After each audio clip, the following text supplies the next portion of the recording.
Ngai mob, welcome to part 2 of the learning to love yourself, know yourself. This one is a big topic and I'm going over this quite quickly, but I think it's really important to at least begin to touch on this and open this up for you if it's not a concept or an idea that you've come across. I'm still on this journey. I'm still understanding how to love myself and recognizing when I'm not loving myself or I'm attaching my self-esteem or my sense of value as a person, as a human being, to the things that I'm doing or the things that I have.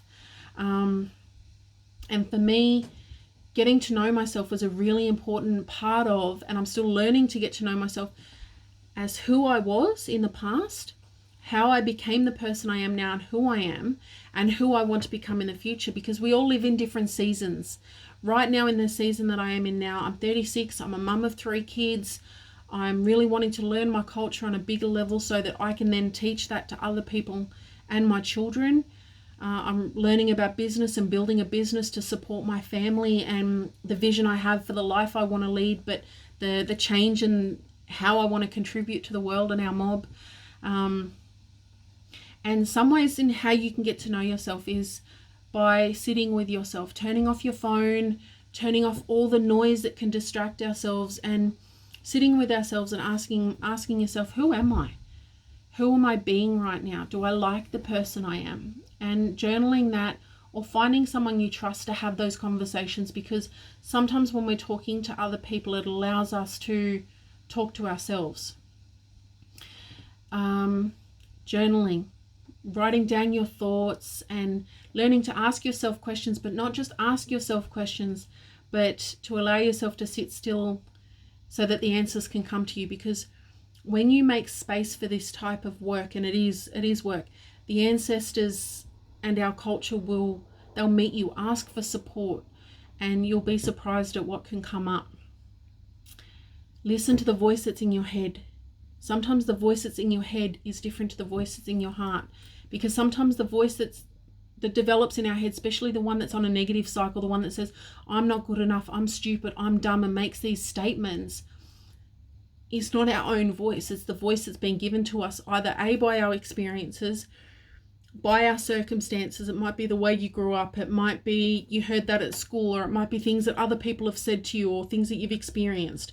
It might be things you've read and seen on social media about our people or about people your age, or whatever it could be. So understanding that we can create a new voice. Sometimes there's multiple voices inside our head. No, you're not crazy, but if you've never seen a movie called Inside Out, I highly recommend it. It's about a young girl. It's a cartoon who we journey inside her head, and all her emotions are given characters. And that can be, it's a really good example of how it can be to be inside someone's head. And learning to listen to how you speak to yourself is really important, because often we speak to ourselves worse than we would speak to our worst enemy. We would never speak to someone that we love in that way. And that's a really important part of learning to get to know who you are, is how you speak to yourself. Because then when you change that, and you can be more empowering and using a loving voice with yourself, and understanding that you can learn to do things, that you can learn to become, and that your life is a work in progress, that can lead towards you learning how to love yourself, or even liking yourself is a good start. And learning to accept yourself for who you are takes a lot of courage. Learning to sit with yourself as you are in reality right now, not how you want to be or not how you want other people to see you, but as you are right now.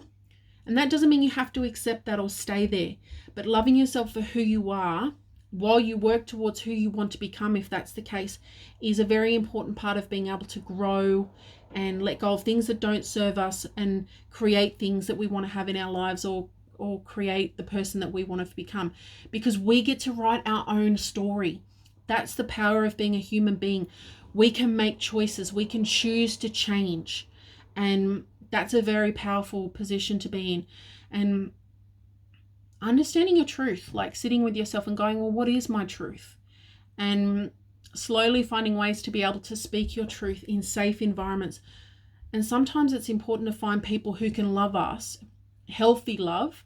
So a love that isn't attached. So when people say, oh, if you loved me, you would do this, that's not a healthy form of love. So putting boundaries on things. And if you're a young person, that can sometimes be hard because you may not have control over where you live or who cares for you.